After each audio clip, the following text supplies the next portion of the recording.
Hello जय श्री राम दोस्तों, स्वागत है आपका कोडिंग डायलेक्ट की नई वीडियो के अंदर। और इस वीडियो के अंदर हम बात करने जा रहे हैं एरेज के बारे में। एरेज क्या होता है? Arrays basically collection of similar types of elements होता है, ठीक है। और वो क्या होता है, उन सब की मेमोरी सेम होती है, यानी कि कंटीजियस। ये बेसिकली इसीलिए होता है क्योंकि वो सिमिलर टाइप का ही डाटा ले सकता है। अगर हम इंट की वैल्यू डालेंगे तो केवल हम एरे के अंदर इंट की ही वैल्यूज भर सकेंगे। अगर हम कैर डालेंगे, कैरेक्टर की वैल्यू डालेंगे तो उसमें कैर ही डाल सकते हैं। ऐसा नहीं हो सकता कि हम इंट भी और कैर भी एक ही एरे के अंदर डाल सकते हैं, ठीक है। तो ये होता है एरे की पहचान। क्या होती है एरे की पहचान? यही होती है कि वो collection of similar type of elements होता है which has contiguous memory location. और जावा एरे क्या होता है? ये एक ऐसा ऑब्जेक्ट होता है जो एक एलिमेंट को कंटेन करता है जिनका डाटा टाइप सिमिलर होता है, ठीक है। और वो एलिमेंट क्या होते हैं, वो सॉर्टेड हो जाते हैं इजीली क्योंकि उनकी मेमोरी सेम होती है, सेम लोकेशन पे होती है, ठीक है। और ये एक ऐसा डाटा स्ट्रक्चर होता है कि जिसको हम सिमिलर एलिमेंट्स के अंदर स्टोर कर सकते हैं, ठीक है। और लेकिन ये फिक्स्ड सेट ऑफ एलिमेंट्स होता है, ठीक है। ऐसा नहीं होता हम इसको चेंज नहीं कर सकते, फिक्स सेट ऑफ एलिमेंट्स ही हो सकता है, ठीक है। और क्या होता है इसके अंदर, अब मैं इसके थोड़े से आपको इसकी मेमोरी लोकेशन बता देता हूँ, ठीक है। जो इसकी इनिशियल वैल्यू होती है, यानी कि जो फर्स्ट इंडेक्स होता है वो 0 से शुरू होता है, ठीक है। जैसे काउंटिंग होती है वो काउंटिंग शुरू होती है, ठीक है। काउंटिंग किस तरीके से शुरू होती है? ऐसे होती है ना, 1 2 3 4 5। लेकिन इसके अंदर कहाँ से मेमोरी शुरू होती है? इसके अंदर मेमोरी शुरू होती है 0 से, ठीक है। इसके अंदर 0 से मेमोरी शुरू होती है। ये इसका होता है फर्स्ट इंडेक्स और इसका लास्ट इंडेक्स होता है, यानी कि इस वाली एरे का लास्ट इंडेक्स है 5, क्या। लेकिन हम इसको टोटल गिनेंगे 6। इसके अंदर 6 वैल्यू होगी, एक 0 पोजीशन पे, एक 1 पोजीशन पे, 2 पोजीशन पे, 3 पोजीशन पे, 4 पे और एक 5 पे, ठीक है।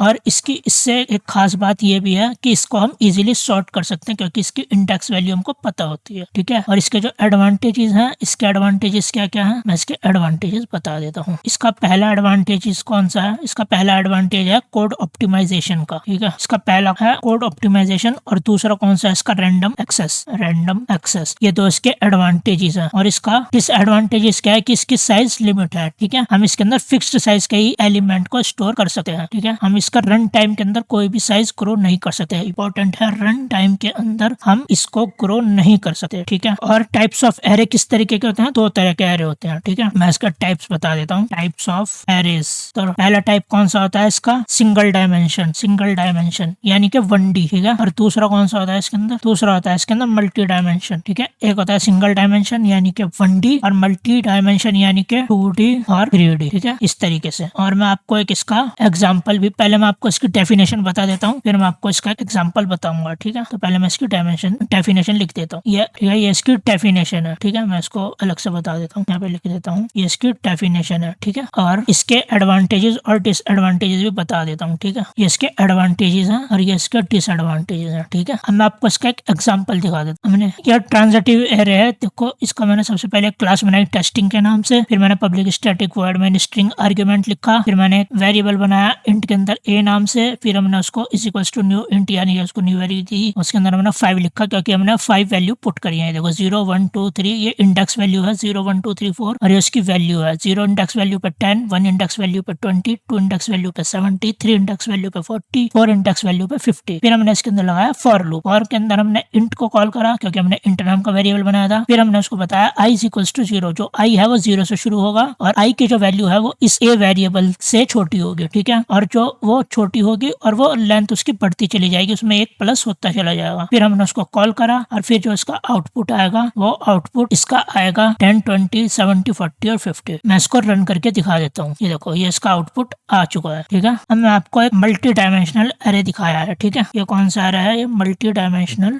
डायमेंशनल एरे है। इसके अंदर क्या है? इस एरे के अंदर है, सबसे पहले हमने एक एरे बनाया, फिर हमने क्लास बनाई टेस्टिंग 1 के नाम से। फिर हमने क्या करा, उसके अंदर पब्लिक स्टैटिक वॉइड मेन करा जो कि हम लिखते हैं। फिर हमने एक 2D एरे बनाया। 2D एरे किस तरीके से? देखो मैंने यहाँ पे एक स्क्वायर ब्रैकेट यहाँ लगाया, एक स्क्वायर ब्रैकेट यहाँ लगाया, इसका मतलब ये 2D एरे है, ठीक है। फिर हमने क्या करा, इसके अंदर 1 2 3 वैल्यू दी, 2 4 5 वैल्यू दी, 4 4 5 वैल्यू दी, ठीक है। फिर हमने क्या करा, फिर हमने इस पे फॉर लूप लगाया, पहले 1D एरे के लिए, ये पहले एरे के लिए, ये लगाया हमने दूसरे डायमेंशन के लिए, ये पहले डायमेंशन के लिए, ये y डायमेंशन के लिए, x डायमेंशन के लिए, i और j, ठीक है। हमने बताया कि इसके अंदर क्योंकि 3 वैल्यू है 1 2 और 3, तो हमने इसको बताया i जो है वो 3 से छोटा होना चाहिए और i की वैल्यू बढ़ती जानी चाहिए। सेम ऐसे हमने j के साथ करा। फिर हमने पहले इसको रन कराया, ठीक है, i और j को, और इसके सामने एम्प्टी वैल्यू छोड़ दी। फिर हमने इसको प्रिंट करा, हम इसको रन करके देते हैं। इस वैल्यू को हम कर देते हैं कमेंट। ये देखो ये आया 1 2 3 2 4 5 और 4 445, 1 2 3 2 4 5 और 4 4 5 ये 2D वैल्यू है। ठीक है, ये मल्टी डायमेंशनल एरे है, ये 2D एरे है। ये देखिए, मैं आपको बताता हूँ मल्टी डायमेंशनल एरे के अंदर मल्टीप्लीकेशन कैसे होता है। ठीक है, तो हमने मल्टीप्लीकेशन के अंदर क्या करा, हमने सबसे पहले तो मैट्रिक्स बनाई। ये पहली मैट्रिक्स है, ये दूसरी मैट्रिक्स है। फिर हमने क्या करा, फिर हमने इस मैट्रिक्स को मल्टीप्लाई कराया। ठीक है, फिर हमने क्या करा, हमने फिर यहाँ पे एक आई बनाया, एक फॉर लूप बनाया जे का,